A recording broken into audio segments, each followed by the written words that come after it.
Sa bawat pagsubok, sa bawat hamon na ating hinaharap, minsan pakiramdam natin ay nag-iisa tayo, tila ba ang lahat ng pasanin at bigat ng mundo ay nasa ating mga balikat lamang, at walang makakatulong. Ang takot at pangamba ay madaling sumalakay sa ating puso at isipan, ngunit sa gitna ng kadiliman at pangamba, mayroong isang katotohanan na mas makapangyarihan kaysa sa anumang takot na ating mararamdaman. Ito ang mensahe ng pag-asa at pagmamahal mula sa Kanya na lumikha sa atin. Tandaan natin ang salita mula sa banal na kasulatan, sa aklat ng Deuteronomio, ika-20 kabanata, talata 3, huwag kayong matakot, huwag kayong masisindep, huwag kayong manginig, sapagkat ang Panginoon ninyong Diyos ay sumasa inyo, upang makipaglaban para sa inyo laban sa inyong mga kaaway upang iligtas kayo. Ang Panginoon ay laging kasama natin, sa bawat hakbang ng ating buhay, sa bawat laban na ating kahaharapin.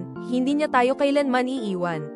Hindi niya tayo kailanman pababayaan. Sa kanyang walang hanggang pagmamahal at presensya, makakahanap tayo ng tunay na kapayapaan at di matatawarang lakas upang harapin ang anumang pagsubok. Ang pag-ibig niya ang ating pinakamabisang sandata.